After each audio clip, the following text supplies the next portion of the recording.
Welcome in, everyone, to another edition of Just Another College Football Podcast. I'm your host, as always, Tommy Brzee. It has been a while. I have been on a little bit of a hiatus. Apologies for that. Been dealing with some different personal things, but I am back. We are officially back, and we will get into a very normal groove going forward. We'll try to release these every single Wednesday going forward, and might just do 2 times a week here pretty soon because a lot of stuff happening in college football over the last month. But we're going to start today talking about the draft. We'll talk about how the SEC and the Big Ten continue to and really kind of lengthen that gap that they have on everyone else in college football. We'll talk about how Ohio State got pretty close to that Georgia record of players drafted. We'll have my favorite picks of the round, recruiting rankings, still doing very, very good for what they are worth. Then we'll take a little bit of a break before we get into the NFL draft winners and losers. Love to kind of get into this after the draft. Obviously not overly college football related, but get to talk about these guys one last time before they officially go off to the NFL level. Then we'll do a little bit of the updates from all the time that I've been off. So we will talk about that Nico Iamaleava situation that continues to develop just a little bit, not necessarily around Nico, but around his little brother Madden, and we'll talk about that obviously as a couple of weeks go on here. Then we'll talk about the house settlement. Feels like it's getting closer and closer to approval, but there's one last thing that needs to happen that might be a little bit tougher than we'd like it to be, but definitely we'll talk about that. We'll get into Lee Corso retiring. We'll get into a couple other stories around college football that are very interesting on Twitter right about now. But let's go ahead and jump into this thing, and let's go ahead and start with the draft. Let's talk about what was a huge weekend for so many kids out there. A lot of guys that fell just a little bit further than they want, and we will talk about Shedeur Sanders and Quinn Ewers here in a minute. But let's start with what I think is the biggest story of the draft and what is most pertinent, at least to the college football fans out there. The SEC and the Big Ten got 26 of the 32 first-round guys came from those two conferences, and it shows there is a gap there. There's no doubt about it. And one of the big things to remember here is guys that were drafted, whether it was in the first round like Matthew Golden or it was a little bit later in the round like Will Howard, these are two guys that were Big 12 players. You know, Matthew Golden coming from Houston over to Texas, Will Howard going from Kansas State to Ohio State. That adds another one for Big Ten and SEC when you go to the grand overall picks, which don't get a lot prettier for the small conferences, frankly. 26 of 32 overall in the first round, and, excuse me, 1 second here, apologies for that. But dominated the first round, dominated overall. 150 picks of the 257 picks in the entire draft. It was a lot. In that independent, it was just one UConn player and then a bunch of Fighting Irish. But overall, really, really incredible performance from the SEC and the Big Ten, as we've pretty much become accustomed to them having around this time of year. Definitely does show what this college football world is about right about now. The SEC and the Big Ten are just a little bit different, and you'll see that play out over the next year or so as we get into the CFP and how is it going to change going into next year, and will the SEC and the Big Ten get more bids than everyone else and everything like that. This will be brought up. Now, should it be brought up? I think that there's a good debate for that. But at the end of the day, this definitely will be brought up in that room by Greg Sankey, by Tony Petitti, and we'll see if the ACC and the Big Ten can, at the very least, stay at the table. That'll be a very interesting thing, and obviously something that we will talk about coming up because there's some inklings of some possible changes going into this year. I'd be surprised if they got anything on paper until 2026. But the SEC and the Big Ten dominate the draft. That's what they do. That's what they've done for quite some time. And the gap seems to be growing just a little bit more aggressively because kids understand that if you want to get drafted high, those two conferences are a great place to go for scouts to see you. Then you got the teams, and Ohio State obviously was going to be the team that was going to lead the way in this one. They came very close to that number 15 number that I believe in 2021 that Georgia broke, maybe 2022. I could be remembering there, but Ohio State, 14 players drafted, just about everyone. And frankly, a lot of those guys could have gone in last year's draft, but they found their way back to Columbus. They did what they wanted to do, not everything they wanted to do, but got that national title to their name, and they move on forward. And all of those guys cannot wait to see what they do at the next level. Will Howard could be the starter for Pittsburgh when they start the season, but obviously something we can talk about as the season goes on. Georgia, 13. They just funnel guys into the NFL at this point. It is a great recruiting pick for Kirby Smart every single April, where he gets to say, did you see how many guys got their name called on draft weekend? So that's obviously another win for Kirby Smart. Texas finds their way up. They were 11 players drafted last year, got 12 this year. We'll try to break that record again next year, and definitely some mock drafts that have already come out. Not sure Arch Manning's going to be in that group, but obviously something that we can talk about with time. Then Oregon and Ole Miss clear out the top five. Then you got Alabama, Florida, LSU, Miami, Michigan right under them, Notre Dame, Penn State, a lot of other teams. Penn State's one of those that probably could have had a couple more guys, but a lot of guys found their way back to State College, and they're starting to load up. We'll talk about the transfer portal in much more depth next week. We'll get into all of the different implications there, but at the end of the day, a lot of very nice things happening over there in State College, and this draft, although they only had 5 guys picked, probably could have been closer to about 8 or 9 guys picked if everyone ended up leaving. But let's get into some of the big-time storylines with the players, and as much as we want to talk about Shedeur Sanders, and we will get there, I promise you, we got to talk about the guy that went number 1 overall. Because I just showed you, or I will show you here in a minute, the breakdown of the stars. 5 stars, how many went in the first round, how many 4 stars, 3 stars, and unranked. He is one of the non-ranked players. He was a 0-star coming out of high school, found his way to Incarnate Word, played incredible football for them,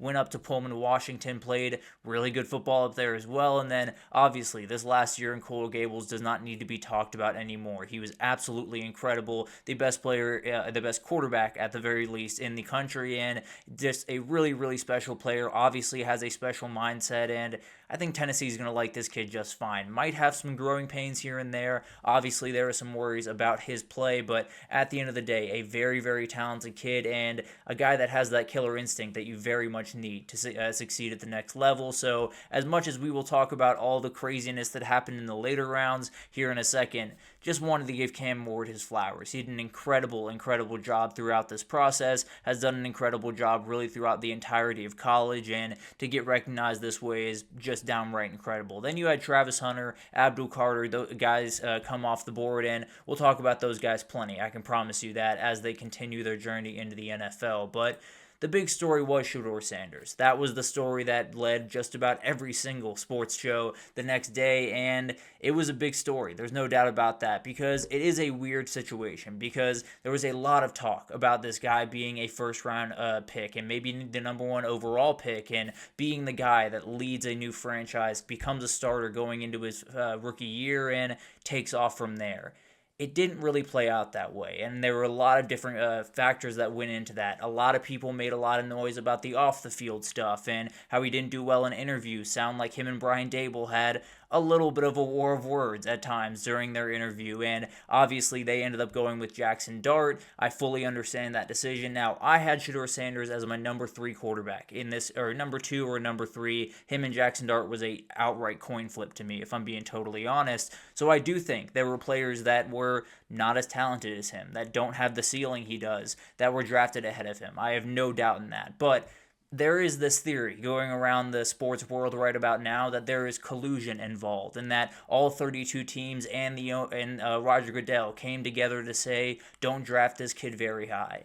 That didn't happen for a number of reasons, but maybe mainly because 32 teams weren't looking at Shedeur Sanders. There were not 32 teams that were going to draft Shedeur Sanders regardless of what happened in his draft process. So there were about 5 or 6 teams. You have the Raiders, you have the Steelers, the Titans were looking at him at some point throughout this process, obviously, the Giants, a couple other teams that possibly could have taken a chance on Shedeur Sanders, could have picked him in the first round. So once that Pittsburgh pick went by, I don't think there was really any reality that he was getting picked. And even when the Giants traded up and people started talking, oh, it's got to be Shedeur right here, I was thinking it was going to be Jackson Dart. Just because of the system that Brian Dable runs, it makes a lot more sense for Jackson Dart to fit there. And frankly, I think Shedeur ended up in a rather good situation, all things considered. But that's something we can talk about. But overall, he gets drafted and all the talk immediately starts. Or he doesn't get drafted, frankly, after that first day, and the talk starts very aggressively, mainly from Mel Kiper's mouth. He might have said more about Shedeur Sanders than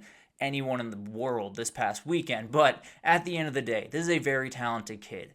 He also comes with certain things, and those certain things are he is going to be the most talked about guy in your quarterback room regardless. It almost did not matter what team you went to. Patrick Mahomes might have been a little bit hard to top, I'll give you that, but at the end of the day, of any of the teams that he was going to go to, he was the story, whether he's starting from day one or not, and that will be the case in Cleveland when he officially gets up there and gets going, and I think he's done a great job with this entire process. I think The reality is he expected to go in the first round. You saw that party he had. You saw all the different knickknacks they had going around. He obviously expected to go in the first round. He ends up going in the fifth to a team that I don't think Dion was all that excited about. Now, very excited to be drafted, obviously, but I think he's handled this very, very well.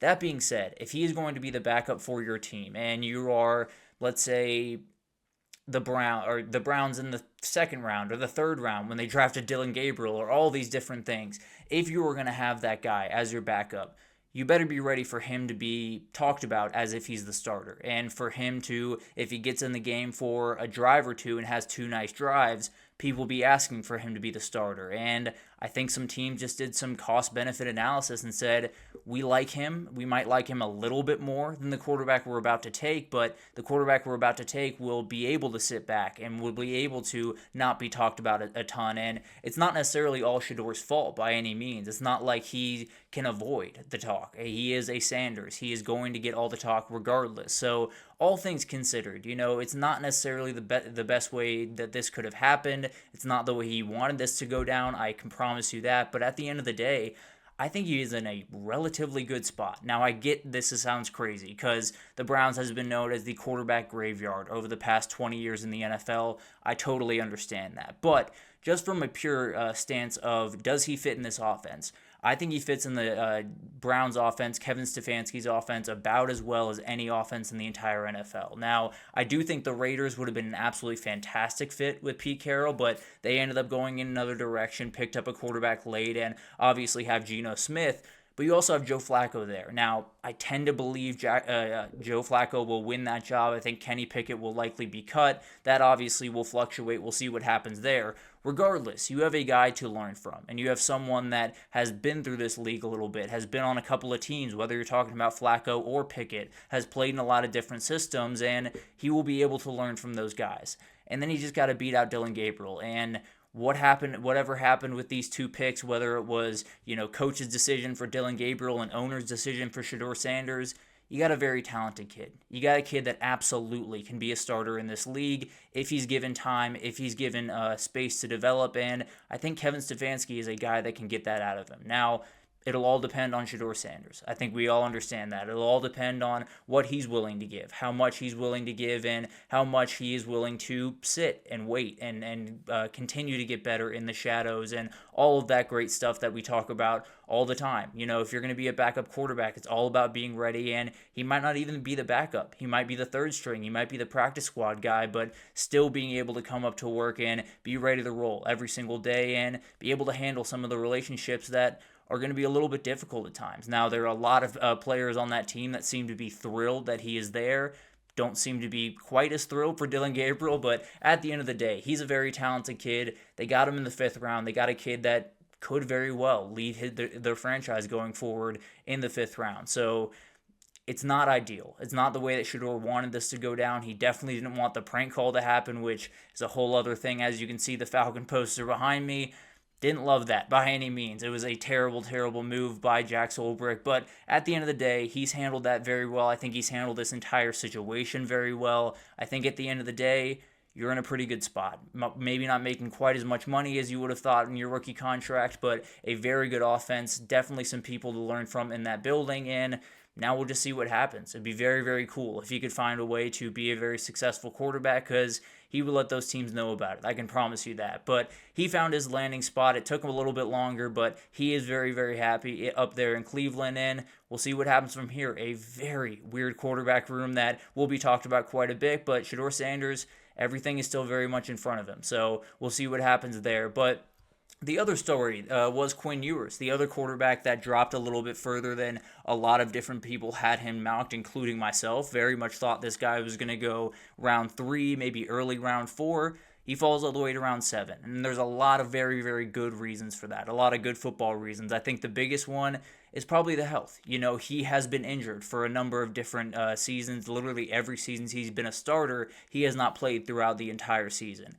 That is an issue. There's no doubt about that. And there are some things, even this past year, where it's a little bit of a non-contact type injury. There are worries there. No doubt about that. But I don't think anyone would have suspected that he goes in the 7th round. But much like Shedeur Sanders, you find yourself down in Miami where Mike McDaniel runs about as close as you're going to find to Steve Sarkisian's offense in the entire NFL. So overall, not the worst scenario. You get to learn from Tua, so he did drop a little bit further. The thing I want to talk about here, and the thing that I think everyone loved to talk about here, was the Arch Manning of it all, and the story that was coming out at the end of the season that it is going to be Arch's team going into 2025 regardless of what Quinn Ewers decides to do, whether it's the NFL draft or transfer portal or come back to Texas to be the backup. That wasn't going to happen, but obviously that was one of the options in front of him. It sounds like he had $8 million on the table. It was said it was from Notre Dame, Miami, a lot of different teams out there.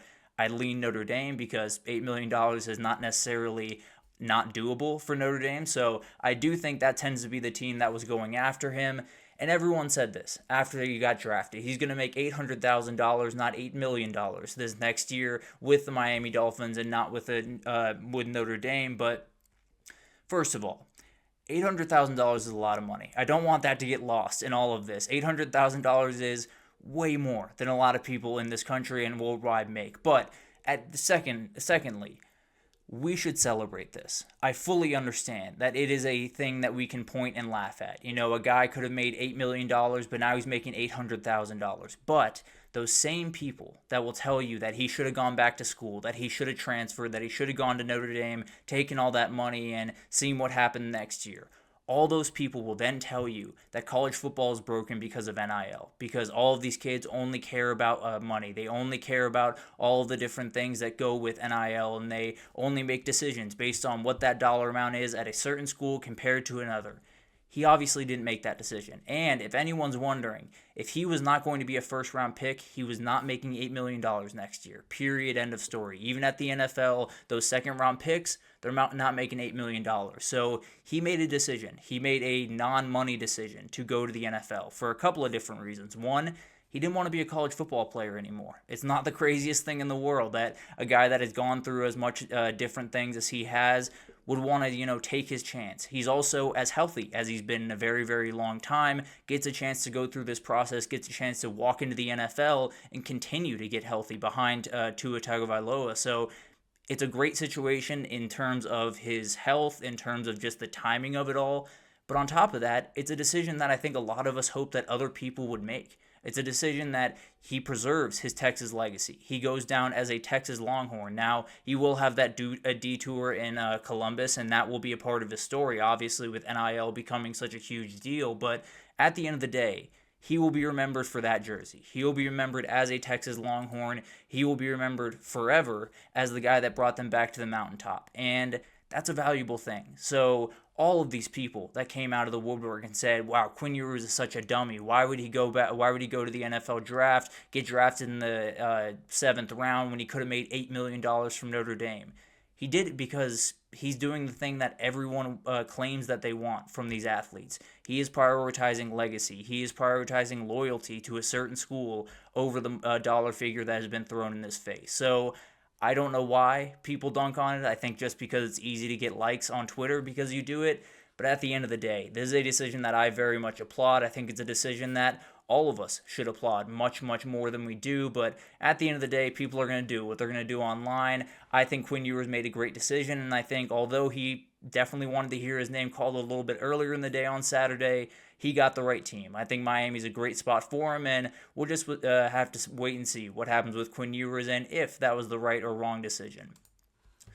Then we got to get into my favorite picks for each round because there were some really good picks in this NFL draft. And I'll start with the number 3 overall pick, Abdul Carter, going to the Giants. This is just a dude. He's an absolute freak. He was the best player in the draft, if you were to ask me. He is everything you could possibly want in an edge rusher. There are a lot of very good edge rushers in this draft. 2 of them went to my favorite team, the Falcons, Jalen Walker and James Pierce Jr. This will be the best edge rusher in this class. When we look back in 10 years, this will be the best player in this draft. He will end up being a Hall of Famer. He is an absolute freak and someone that the Giants are going to love for a very long time, as long as they don't let him go to the Eagles, who actually did make my other favorite pick of the first round. Jahad Campbell, getting him at 31 is just ridiculous, and it's something that happens for the Eagles pretty consistently. They tend to like the guys from Tuscaloosa, Alabama, and Athens, Georgia quite a bit, and they're winning quite a bit, so it might just be going well for them. But Jahad Campbell's incredible. He can do literally everything you could possibly want. Very good pass rusher for a middle linebacker, a guy that can make all of the plays in the world. And he will absolutely be making those plays for the Eagles. I think he's a day one starter. I think he is ready to roll, and I think he's going to be a big time impact player for this Eagle team going forward. Then you get into the second round, and I don't know how Travion Henderson fell here. Frankly, Quinshon Judkins going before Travion Henderson is not something I expected to happen, but at the end of the day, the Patriots got a dude. They got a absolute franchise running back. They got a guy that if you watch his tape, you're going to love that pass pro. And I'm sure Drake May has been watching that very, very consistently over the last little bit, watching him and Will Campbell and feeling very good about what he's going to be doing in the pocket next year. And then later, not that much later, frankly, just a couple of picks later, Luther Burden goes to the Bears, another guy that there are some issues here. There are some worries, how much does he love football? How much is he going to put in every single play if he is not the feature guy on the offense?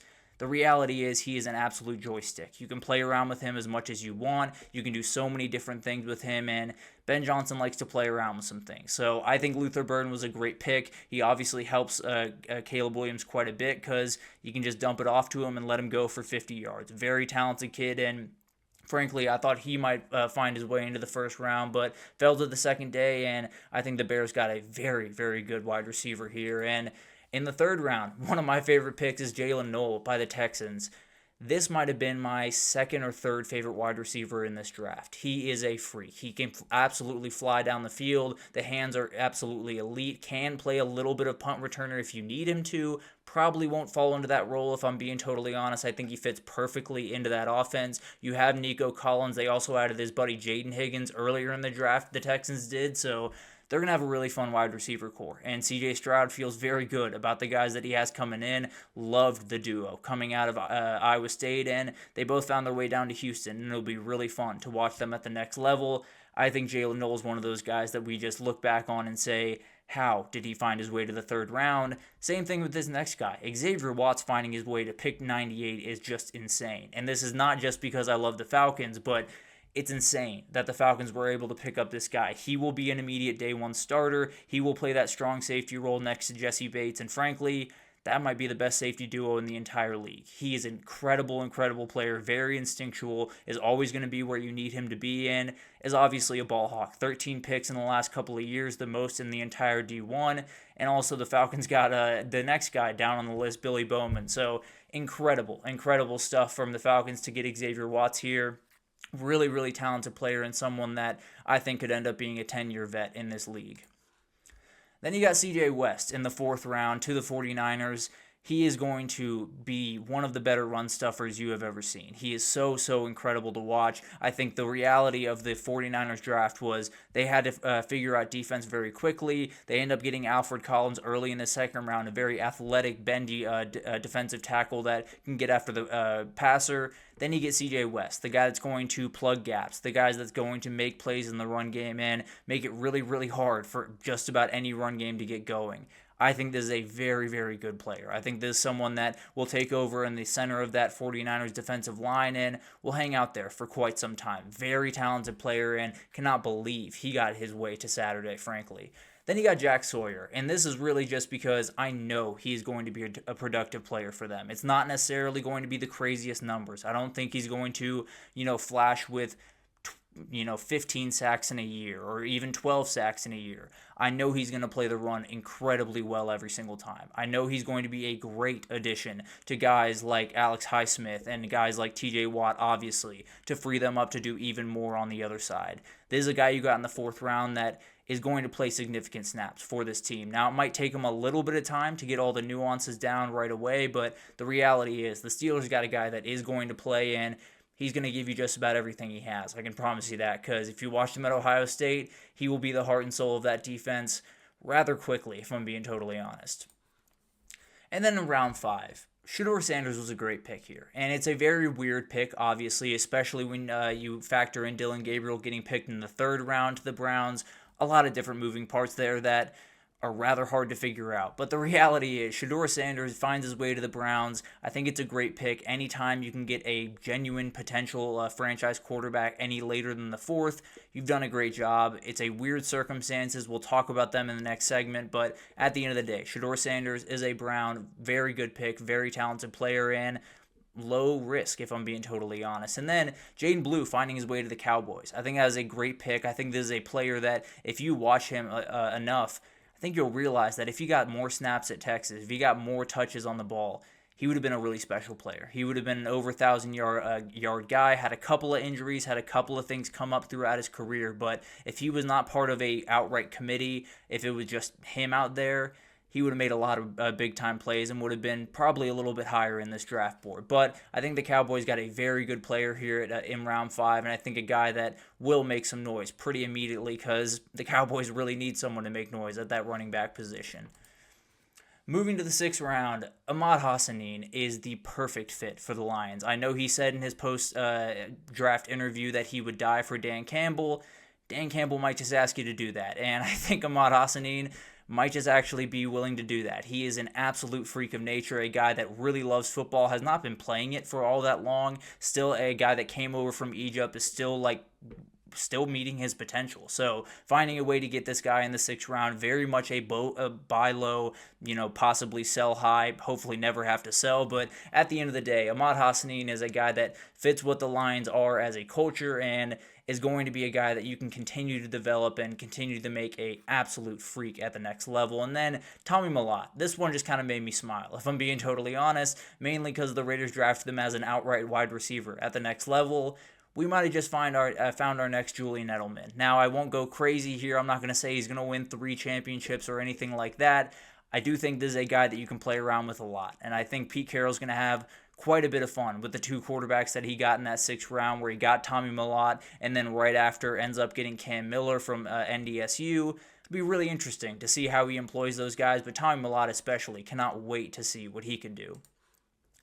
And then in the 7th round, I think Quinn Ewers falls under the same category of Shedeur Sanders. Now, I think it's a little bit less likely that Quinn Ewers ends up being the franchise guy that Shedeur is capable of being.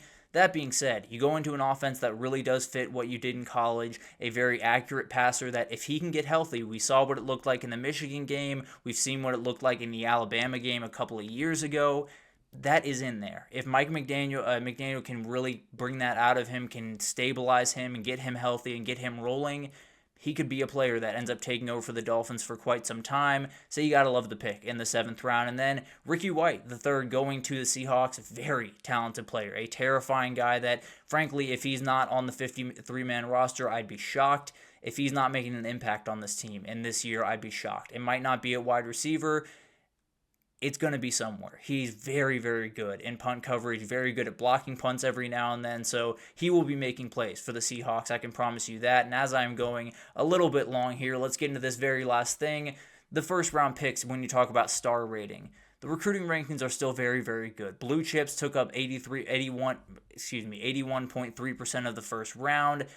Totally dominated, and it's incredible when you actually put it into context. Obviously, it doesn't mean that 2 stars can't be successful. It doesn't mean that guys that are 3 stars can't find their way to the 1st round. It's just to say, when you get a 5-star and you really lock him up and get him signed, and obviously you got to keep him on campus now with the portal, but at the end of the day, celebrate that 5-star that you signed, because he could very well end up being a 1st-round draft pick, and as we all know, all this is about is recruiting, so that could end up turning into a couple more 1st-round draft picks. So it's an incredible thing that these recruiting sites still find a way to pick out the best guys every single year. Obviously, guys like Quinn Ewers slid a little bit further in. There will be outliers, but there's a remarkable hit rate from this group, and will be very interesting to watch what happens going forward with these guys. But let's take our first break. Doing a little bit long. It was a crazy draft weekend. There's no 2 ways about that. But let's take our first break here. When we come back, let's just get into some winners and losers from this past draft. Obviously, a little bit blurring the lines between college football and NFL, but indulge me here for just 1 second. But we will be back right after this, so stick with us.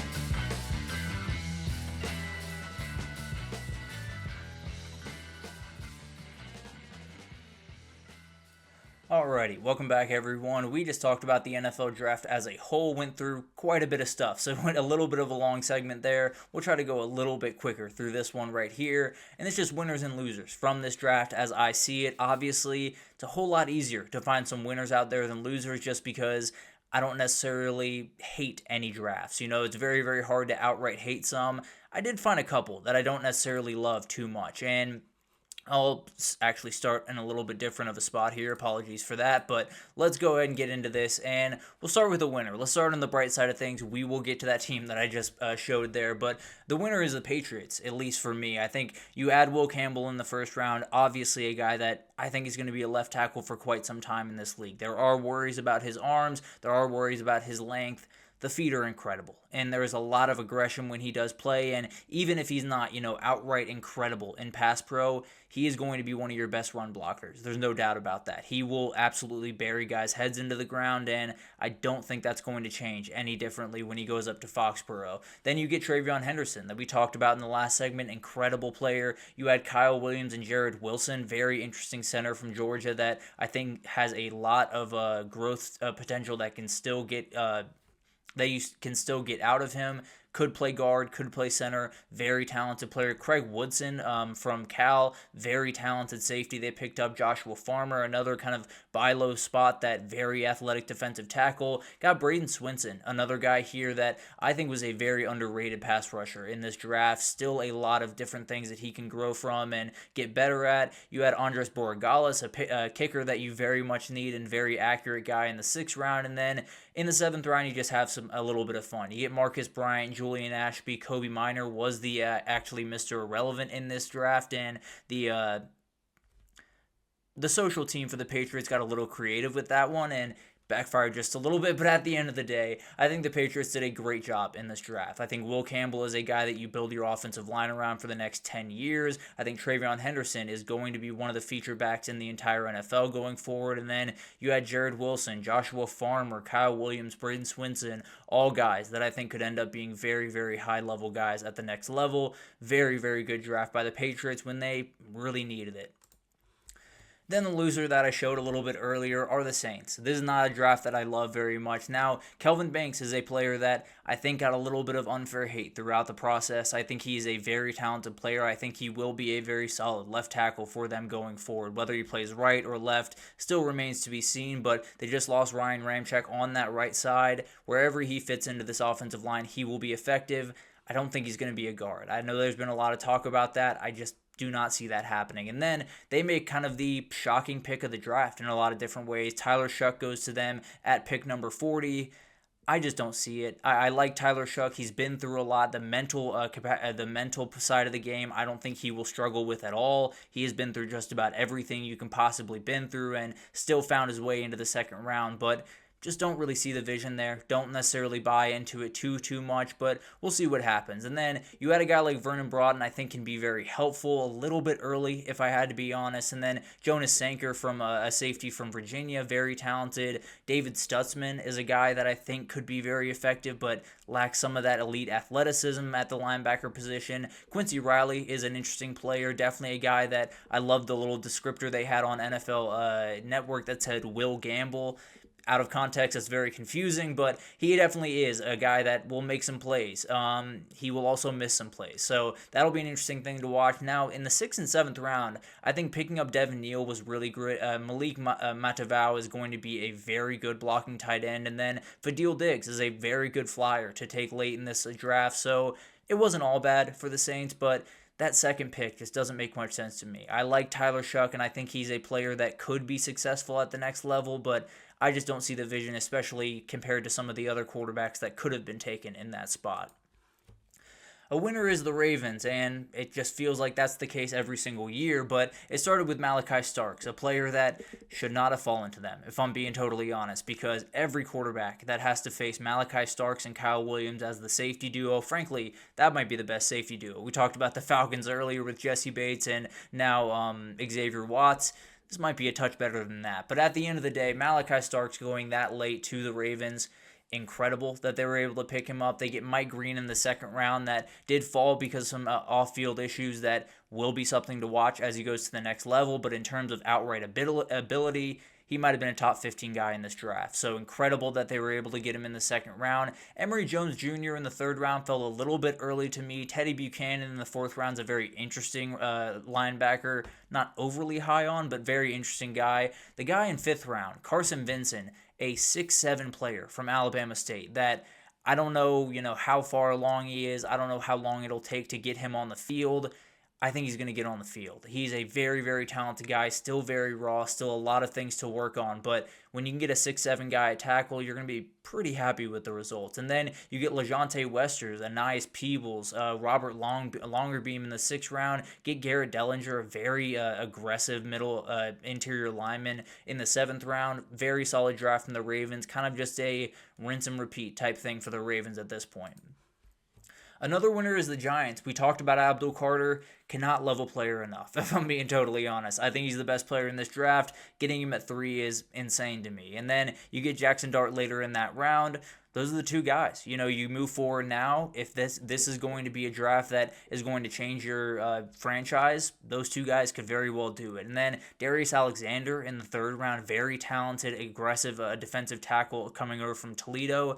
But then Cam Skadaboo, going to be a fan favorite over there in New Jersey, New York, wherever you're at. If you're a Giants fan, you're going to fall in love with this kid. He fights tooth and nail for his team. He will run through people. He will almost exclusively run through people. He loves doing that, but he's been described as a bowling ball with razor blades connected to him. He is exactly that. He is going to tear you to pieces. I saw Daniel Jeremiah, I believe, called him a Plinko chip. Very much like that. He will bounce off defenders. He will make all types of plays, and him, along with Tyrone Tracy, feels like a very formidable duo going forward. And then you get Marcus Mbow in the fifth round. Definitely a very versatile guy that could be a very, very good guard for them going forward. Thomas Fedone the second, very athletic tight end, very good blocking tight end. And then Corey Black, I'm not necessarily huge on, but definitely a guy that you could develop into a good player, and I think that back end over there in the Giants is relatively okay right about now anyway. The loser is the Browns, and I want to be very clear. I don't hate what the Browns did in this draft at all. I think they did a lot of very, very good things. I talked about Shedeur Sanders. Being able to get a guy like that in the fifth round is going to be a win. The reality is, that Dillon Gabriel pick just doesn't make sense. It just doesn't. And whether it was, the coach and the GM making the Dillon Gabriel pick and the owner making the Shedeur Sanders pick or vice versa, whatever it was, it just doesn't make much sense. And the other thing that I will point out here, now, it's not a bad thing to have gotten Quinshon Judkins and Dylan Sampson. I want to make that very clear. Two very good running backs. But not necessarily a thunder and lightning. More of a thunder and thunder. Now, Dylan Sampson, very shifty guy, can make all of the cuts in the, in between the tackles, can make all the cuts in between the tackles, can make a lot of big-time plays. I would have just loved for them to get a Jaden Blue type, someone, Byshell Tootin, someone to add a little bit of speed to what Quinshon Judkins brings, because neither of these guys are really going to break that 70-yard run for you. That being said, I think Mason Graham, I said it earlier on, I think my blog, I think on here, I think on just about every platform I've been on, I think this guy's going to be a Hall of Famer. He's incredibly, incredibly good at run stuffing, way more athletic than he should be. I think Carson Schwechinger in the second round was a little bit early for me, but not terrible by any means. Very athletic linebacker that I cannot wait to see at the next level. And then you got to love Harold Fannin, a very, very good tight end. So it wasn't all bad for the Browns. It's not to say that they absolutely, did terribly with these. Obviously got a first rounder for next year in that Mason Graham, Travis Hunter trade. So did well for themselves in a lot of different areas. But those two quarterbacks is just confusing me a little bit, and those two running backs just feel like there would have been a little bit better of a fit between those two than what they ended up getting. Winner is the Seahawks. Cannot believe the draft that they ended up putting together. We'll start with Gray Zabel in the first round, a guy that you might not be too familiar with. Definitely a guy that has been a little bit in the shadows at the FCS level with NDSU. He's a freak. As athletic, as you will ever see as an interior offensive lineman, a guy that will play right immediately and will bury some guys. He will get pancake after pancake. He's very, very aggressive at the point of attack, an incredibly good run blocker, and a guy that, he doesn't jump off the page. Maybe Seahawks fans weren't outright thrilled with this pick. You will be for the next 10 years. I can almost promise you that. Very, very good player, and definitely a guy that on an offensive line that needs a little bit of help here and there. I think Gray Zabel is going to be a very good player for them for quite some time. Then you get Nick Eamon-Wari, very talented safety, athletic as all get out. And then you have Elijah Arroyo, a tight end that I am a super, super high on at the next level. I think Sam Darnold's going to fall in love with this kid. Incredible long speed. Not necessarily a great blocker, but a very willing blocker. So definitely will bring some of that nastiness with him, and a guy that I would love to have on my team, and the Seahawks should be very happy to have him on theirs. Jalen Milroe, a player that a lot of people have a lot of opinions on, and I don't necessarily love the player. I don't think he's going to be a starter in the NFL really at any point in his career. They can have some fun with him. I can promise you that. They can do some different things with that offense this upcoming year, some different packages, sort of I saw Mina Kimes, I believe, called him a Taysom Hill on steroids. That could definitely be the case this year. He could do some special things. And then in the 5th round, you get Riley Mills, very good defensive tackle, definitely a guy that could end up being at least a rotational guy for them pretty quickly on. Torrey Hunter, getting him in the 5th round. I don't know how.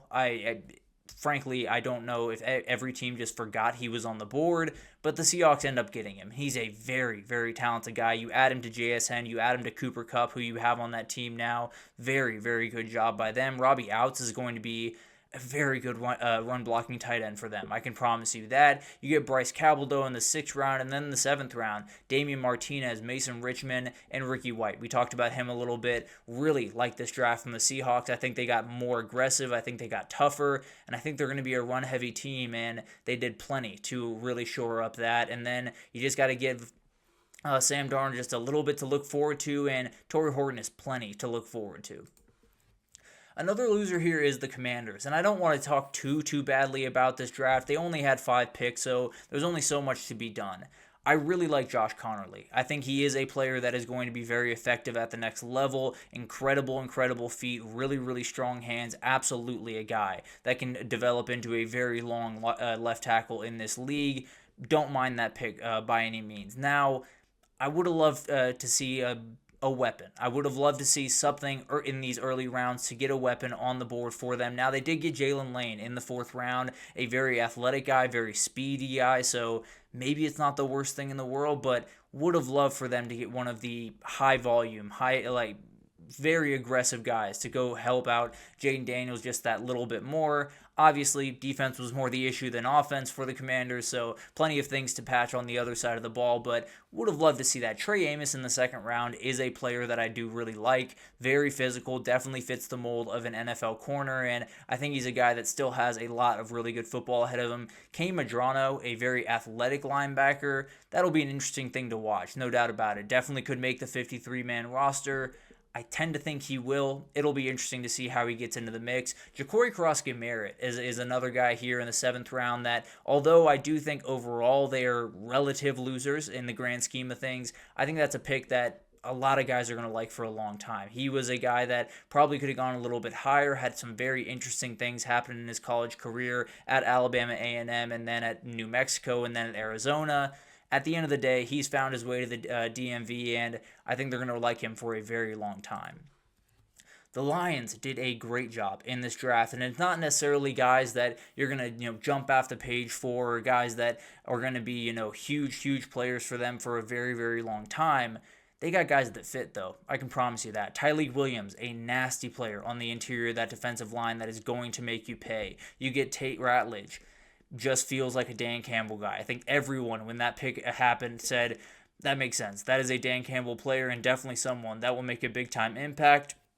Isaac TeSlaa is a very interesting player. Hugely athletic, very speedy. Definitely a guy that probably won't get all of the touches in the world, but you get him on one end around and he could be gone. So him with J-Mo, with Amon-Ra St. Brown, could be a very fun group they got going over there in Detroit. You get Miles Frazier in the 5th round. You get Ahmad Hassanin that we talked about a little bit earlier in the 6th round. And then in the 7th, Dan Jackson and Dominic Lovett, another guy right here, very talented wide receiver that still has a little bit of work to do. I think the size might be a little bit of an issue, but still very shifty, can definitely do some very nice things. And Dan Jackson, yet another guy that Dan Campbell is going to fall in love with. I can promise you that. I think he will make the 53-man roster, and then from there, we'll see what happens. Very aggressive guy, I think, as everyone knows at this point, and will be interesting to see how he gets on there over there in Detroit. And then imagine that. The Eagles did very well in this draft. I talked about Jahad Campbell earlier. Getting him that late is just ridiculous. The fact that they had to trade up one spot is a little bit weird, but at the end of the day, Jahad Campbell, a great pick there for the Eagles in the first round. Andrew Makuba in the second round is ridiculous. Getting him at the 64th overall pick is an absolute steal. This is a guy that, frankly, I think if he was at Texas for another year, let's say he went in his junior year and played Texas the last 2 years, I think he's a first round pick. And frankly, he could have been a first round pick anyway. Very athletic. The ball skills are downright ridiculous in a lot of different ways, and he will be making quite a bit of plays for this team, I think, immediately. I think he will be a starter right away, and I think he will have quite a bit of fun in that defensive backfield with Cooper DeJean and all those guys they got back there. Ty Robinson in the fourth round, another guy that I think was an absolute steal. You get to the fifth round, they still do pick a Georgia player in Smile Mondon Jr. You get Mac McWilliams, who did get talked about just not at all because Shedeur Sanders was drafted right before him, but still a very talented player that they could add to their group. Drew Kendall is a guy that I want to talk about because could be very effective going forward. Definitely a guy that if you have a guard go down or if you have the center go down that they just signed to a long-term deal, Cam Jurgens, this is a guy that can really play. He's going to develop into a very good player, and whether it's guard, center, I don't know. He's going to be an offensive lineman for this team for a long time, and he's going to make some very good plays, maybe become a little bit of a cult hero over there in Philly. And then in round 6, you get the hometown kid, Kyle McCord. Sounds like he was a Giants fan growing up, but he'll make that transition, no doubt. And then you get Miles Hinton, a guy that I think has a very high upside when it comes to tackle. And then you get another high upside tackle in Cameron Williams. I think a guy that can really develop into something special. Probably should have found his way back to Texas for that senior year, but at the end of the day, finds his place in a great spot with Jeff Stoutland in. Might just be taken over for Lane Johnson here in a couple of years. And then Antoine Ryland Powell, a very talented defensive lineman that could very well develop into a very fun player next to Jordan Davis and Jalen Carter and all the other Georgia players they have along that defensive line there. But it was a great draft. A lot of different teams did some really incredible things. I thought the Falcons did very well. I am biased, but at the end of the day, I thought they got 2 great edge rushers, a couple of safeties that are going to make immediate impact. So I think a lot of people did a great job. It's a little bit harder to find some losers, frankly, because I like a lot of these players. But at the end of the day, we'll see what happens. In 5 years, we'll have a much better idea of which ones really hit, which ones didn't hit as much. But always fun to break that down really quickly. Let's take our last break. We're going a little bit longer episode. Obviously, have been off for quite a while, but let's talk about all the things we missed. We'll talk about Nico. We'll talk about the house settlement. We'll talk about a couple other things going around the internet right about now, and we'll get into all of it right after this, so stick with us.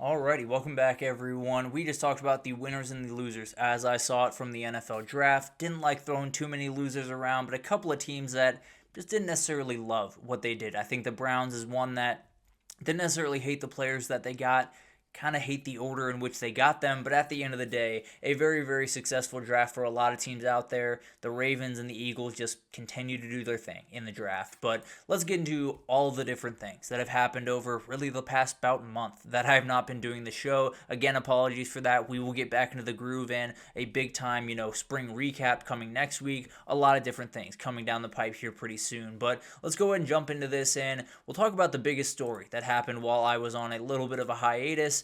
Nico Iamaleava, and it's officially over. The saga is officially finished now. There's a couple of payments that have to happen that we can talk about at a different date, but at the end of the day, to summarize, if you have been living under a rock for the last little bit, Nico Iamaleava was making around 2.2, 2.4, depending on who you ask, dollars at Tennessee this past year. Around December, him and his father, who is his representation, that's a big part of the story, In December, they come to Tennessee, say he should be making more. Star quarterbacks in NIL era. Sounds like 4 million seems to be the going rate. That's what they wanted to make, and Tennessee was not having that. They were not budging from December all the way to the time when he didn't show up to spring practice the day before the spring game, and that was a very, very messy exit. There are a lot of different people to blame, including Nico, including in part Tennessee for different reasons. But it sounds like his dad played a very, very big role in this. And it's not to put all the blame on Nico Iamaleava's dad by any means. But his father and his advisor seem to have quite a bit of power in this situation. He left Tennessee, found his way to UCLA. The issue is he will be making $1.75 million at UCLA. Still a lot of money for a 19-year-old to be making, but I don't know if you know anything about state income tax, but it's a little bit nicer to you over there in Tennessee than it is in California. Point being, he lost money. There is not a winner here. Well, we'll talk about that here in a second. But in terms of Nico Iamaleava, he lost. He lost this transaction. He went to a not as good team that will have less talented players around him, that will give him less money, that he will make less of because of taxes, and all of these different things have gone downward for him. All this being said, I want him to succeed. I think Nico, by all of the accounts that you have heard beyond this story, beyond, the connection to the recruiting and all of that type of stuff, he seems to be a nice kid. He seems to be someone that has a good head on his shoulders, obviously got a little bit over his skis in this scenario, not trying to excuse him by any means. But at the end of the day, you have a kid that is going to a new team, has to learn a new offense, and although I love what Tino Sunseri is going to do over there at UCLA, it'll be a really interesting thing to watch. Now, the other part of this that we have to talk about just a little bit while Deshaun Foster tries to figure out all of the different moving parts around him and the Iamaleava family, because Madden came on back over from Arkansas, but at the end of the day, we'll break that down at a different date. Joey Aguilar was the guy that came in to UCLA from App State this past season.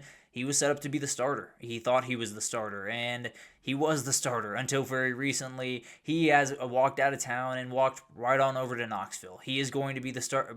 He might be the starting quarterback for Tennessee as they move into the next season. A little bit of a quarterback trade between UCLA and Tennessee. At the end of the day, Tennessee lost here. Although they stood their ground. They made sure they didn't bend the knee to a quarterback that is not worth $4 million. I want to make that very clear. So Tennessee, I do think, made the right decision there.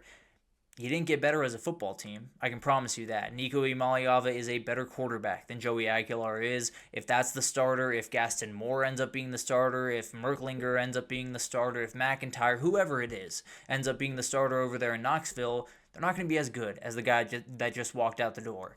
The guy that just walked out the door is also not worth $4 million, and definitely not worth losing your respect of a lot of other people in the locker room because you bend the knee to him. So I agree with the decision that Tennessee made. It's not going to make them better at football necessarily. So that's a different thing. Overall, just about everyone lost here. Now, UCLA won just a little bit. They were able to get Nico, their younger brother Madden, who was committed to UCLA, went to Arkansas because of very similar reasons that Nico ended up leaving Tennessee. He has found his way back to UCLA, and that's a whole situation. Arkansas wants some of that NIL money back, and it sounds like he's going to have to pay it back. We'll get into all of that. That is a total other issue and prove just how bad this system is right about now. But at the end of the day, UCLA is a moderate winner here. They get a better quarterback. They get a guy that could execute the Tino Sunseri offense very effectively. At the end of the day, there's no other winners. There's no other people that you can point at and say, way to go, kid. You did a great job. I think Tennessee handled this the right way. I'm not necessarily saying they handled this poorly or they should have paid up or anything like that. It's just to say they didn't necessarily get better as a football team, and that just kind of hurt. So overall, it's a mess. This entire situation has been a downright mess. There is a silver lining here, though. There is something here that we can talk about, and I think the biggest thing to remember here is we all know how bad college football has been. In the past 2 years, past 3 years, it's been a disaster. There's been so many different people moving around. There's been eligibility rules that have been as confusing as can be. There's been so many different things that have happened that have lessened the sport in one way or the other. Now everyone knows. It's not just college football fans. It's not just sports fans. It's not just people that see an article every now and then of a kid transferring for the fourth time. It's not just those people. It's now everyone. This was a huge story. Everyone knew about it. Everyone was talking about it. I got asked about it from people that I didn't even know liked football. The reality of the matter is, people know, everyone understands how bad of a situation that you were in. It's a necessary evil. In the grand scheme of things, I do think it's a necessary evil. I think it's one of those moments, and it's happened a couple of different times over the last 4 or 5 years where someone's made a massive mistake or played their hand a little bit too aggressively, or the system has been shown to be absolutely flawed in every single way, and then it leads to a little bit of change and a little bit of a step forward. I think this will lead to a lot of bit of change and a big time step forward. Just got to hope that it's the right people steering the ship, which is a whole other conversation. As of right now, they are not the right people, but hopefully we can make that happen here pretty soon, and I tend to believe it's going to have to happen here pretty soon. Obviously, something that we will get to in time, but overall, Nico made a mistake here. Now, I hope he succeeds at UCLA. I hope it works out for him. I hope he doesn't, hurt himself going forward in the NFL draft. I think he already has just a little bit, but all of that will be talked about ad nauseum. We will get into that throughout the season. We'll talk about, is he meeting the freeze point or whatever you want to call it for the next level? Is he making Tennessee fans mad because maybe he is worth the $4 million and they just didn't give it to him? Is Joey Aguilar playing the same level of football as Nico? There are a million different moving parts here. But the reality is, Nico Iamaleava will be the starting quarterback for UCLA. Joey Aguilar could very well be the starting quarterback for Tennessee. They tried to get a couple other guys, did not quite have the success that they were hoping for, but at the end of the day, first QB trade in NCAA history and college football history. I did not like it at all. I don't think anyone else liked it, but we move forward and we see what Tennessee does this year. I think they're still in a great shape as a program.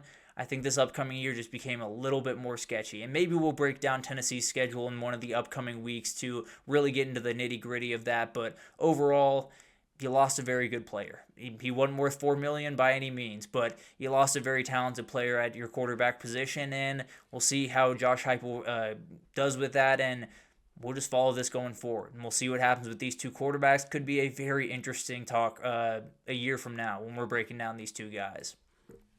The other thing to talk about is the house settlement. It could be nearing a finish line of sorts, possibly, here pretty soon. Claudia Wilken is someone that we have talked about on this show, that I've talked about quite a bit. The judge that's kind of overseeing this case, the judge that is watching over this thing, making sure that everything is in order, everything is the way that it should be before it gets put into place.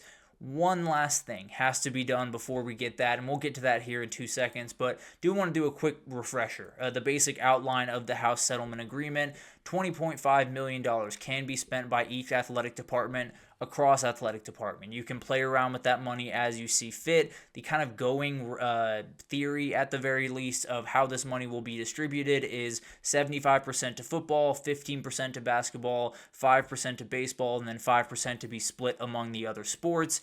That is different depending on the college, different depending on the year probably going forward. But as of right now, that seems to be the idea of what's going to happen. Then you have no Title IX requirements, which is why 75% can go to football. That was kind of the last fight that was had in this courtroom, and ended up being a win for a lot of different athletic departments because they didn't want to split this money right down the middle. I can promise you that. Whether or not they should is a conversation that we can have. I can promise you that. But at the end of the day, no Title IX requirements here. They can split it as they see fit. Would go into effect on July 1st, 2025. And that's why you see a lot of different schools doing some different partnerships, doing some different, influx of money, getting assistant GMs that play in the NBA or the NFL or whoever to find a way to get a little bit more money into their athletic department.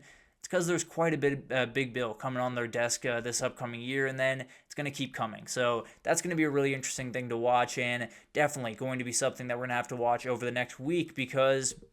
So one more thing that has to happen here. One of the big things that is going to happen with this is the roster sizes will change. They will go from 125 in football down to 105. Would put no limit on scholarships, which could mean you could have 105 scholarship players in football. You could have less elsewhere. You could have everyone have scholarships in your entire athletic department.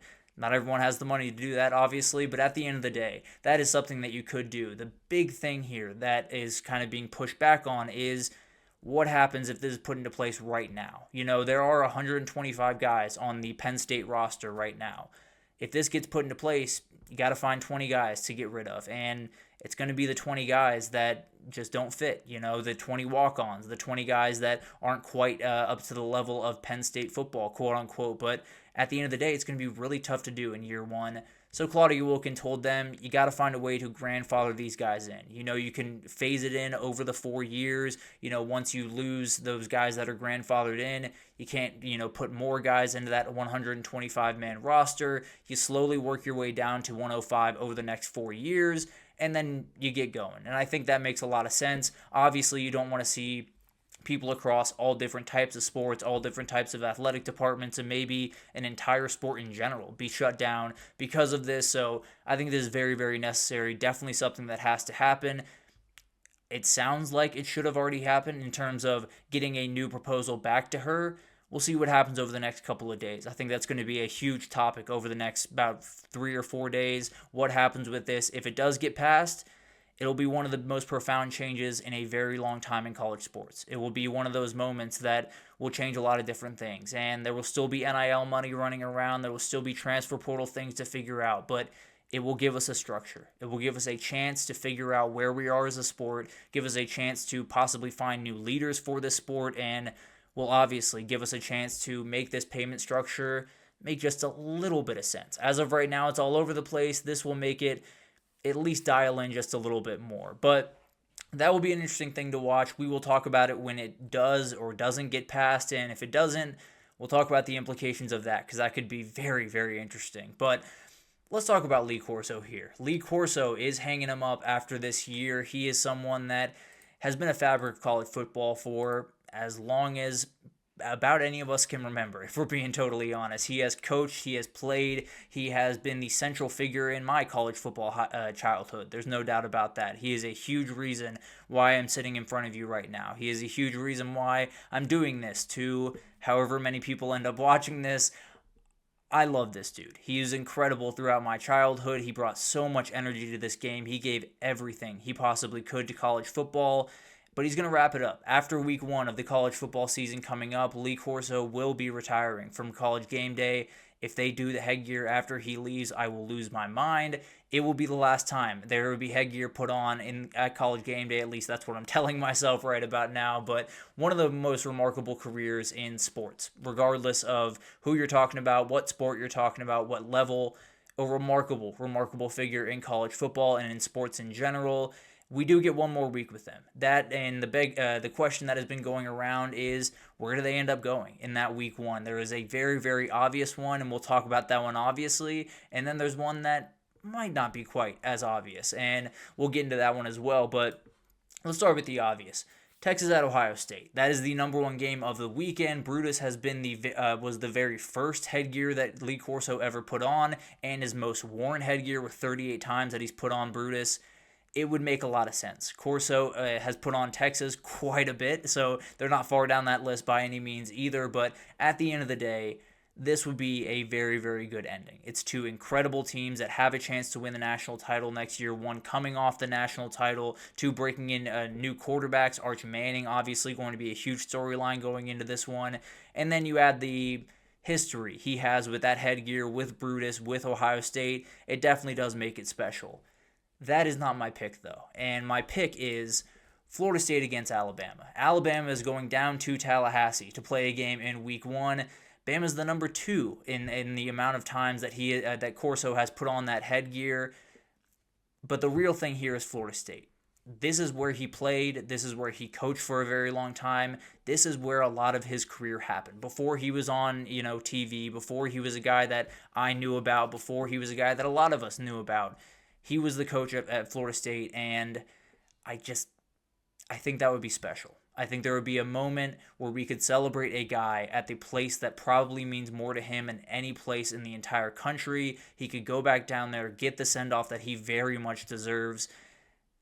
and it would be a really good game. It'd be Alabama at Florida State. It'd be a team that is coming off a year that they would consider a disappointment over there in Tuscaloosa, having to find their way back. Florida State coming off a terrible year, and now they add Gus Malzahn and they add Thomas Castellanos as their starter. It would be incredible to watch what Tallahassee would look like on that day. Everyone would come out. Generations upon generations of Florida State fans would be there for that game, not just because it's Alabama, but because it's Lee Corso. I think that would be special. Now, I think Ohio State would be plenty special as well. So it's not to say that I would be mad at by any means if it was Texas at Ohio State. I just think this would be extra special for Lee Corso, and I think regardless, it would be awesome to watch one last ride with a guy that I wish we could get to watch forever, but that's not how this works. At the end of the day, he will be hanging him up. I think College Game Day is still in a great spot going forward. Adding a guy like Pat McAfee, adding Nick Saban, they have plenty going forward, but there's going to be something a little bit missing. We just got to see what happens. We got to see where they end up going, and then I will have my eyes glued to the TV from 9 to 12 that day. I can promise you that. But a couple other things here that I'll just talk about briefly. This one I'm not going to talk about. I'll be totally honest with you guys. I put it in here, frankly, just because I wanted to say that I was not going to address it. Mainly because it has nothing to do with football. It has nothing to do with the UNC football team. Now, it could very quickly, and we will talk about that when that does happen. Frankly, talking about this just makes me feel icky. I'll be totally honest with you. It makes me feel weird. I don't love it. I'm going to leave it at that. It does not pertain to UNC football as of right now. The second that it does, I can promise you we will talk about this. We'll get into whatever is happening over there in Chapel Hill, but right now it just makes me feel gross. So I'm not going to talk about it. We're going to move on forward and talk about a weird story here. That's Ian Shefflin. If you watch any college football, college basketball, you probably know who this guy is. Was a power forward for Clemson for 4 years, found his way into the transfer portal, and found his way out as a football player and at Clemson. So it sounds like he is going to be a tight end for the Clemson football team this upcoming year. Weird. I'll be totally honest. I don't really have a huge reaction here. I don't necessarily think he's going to be a huge part of this team in 2025. Now, if you watched him play basketball, he's plenty aggressive. I can promise you that. And he will be a guy that, at the very least, will give it his best shot. It's more of just a cool story than anything else. Nothing overly crazy, or definitely crazy here, but at the end of the day, it's one of those things that I just had to touch on here for a second. If Ian Shefflin ends up winning the Mackey Award, it'll be one of the crazy stories in all of sports. But at the end of the day, that'll be a funny thing to watch. Dabo Swinney did not have to go far to do this recruitment, just walked on over to the basketball stadium and see if you want to come play tight end. But at the end of the day, very interesting story, and we will see what happens there. Did want to finish it on a little bit of a different note here. Kyron Lacey. Wanted to talk about him here for a second because Saturday was the funeral of Kyron Lacey. He passed away on April 12, 2025 of an apparent suicide. He had gone through a very interesting time since he left LSU and got into the draft process, was not invited to the combine because of a legal issue he was going through, got into a car wreck that ended up killing a couple other people, tragically. A lot of different moving parts around that over since he finished the season at LSU and up until the time that he ended up passing. Just a sad situation all the way around. There's not really a great spin here by any means, but nonetheless, a very, very talented kid, a very young kid that passed away far too soon. There's no doubt about that. And his funeral was on Saturday, a day that he probably thought he was going to hear his name called in draft. And I think all of his family had planned for that day to be a day full of happiness, and it wasn't. It was a very, very sad day for them, but an incredible, incredible football player, someone that a lot of his teammates speak incredibly glowingly about, and just had a very, very complicated finish to life. And you hate to see it every single time something like this happens. Just feel like we should, celebrate that person. Kyron Lacey was an incredible, incredible player. His teammates loved him to death, and he made a huge mistake at the end of the day. So he didn't get to hear his name called. He didn't get to go to the NFL draft, but I'm sure he got to see a lot of his buddies get their name called in. Overall, just thoughts and prayers to the Lacey family. Incredibly unfair, taken from us far too soon. And on the day that he probably should have heard his name called in the NFL draft, his family was mourning him. But wanted to give a little bit of love there. Definitely wanted to highlight him before we got off the show because he definitely deserves it. There's no doubt about that. So, yeah, I'll leave it at that for the time being. We will leave it at that for the show today. Great to be back. I know it's been quite some time since I put out one of these shows. Apologies for that. A lot of different moving parts going on in my own life right now. But we're back, and we're going to get into a nice groove here. We'll get into Wednesdays every single week going forward, and then we might get a little bit, more aggressive as we get into the off season. Maybe we'll do 2 a week, and then as the season gets a little bit closer, maybe 3 a week. We'll get into that in time, obviously, but a lot of stuff happening in college football. Next time around, we will get into spring practice. We'll get into a little bit of a spring recap. I'll get into some of my favorite portal acquisitions, some of my favorite portal teams going into next year. A lot of different things to talk about, but we'll get into all of it next week. I will see you next Wednesday with my new cool background. We'll talk about it all next Wednesday, and I will see you then.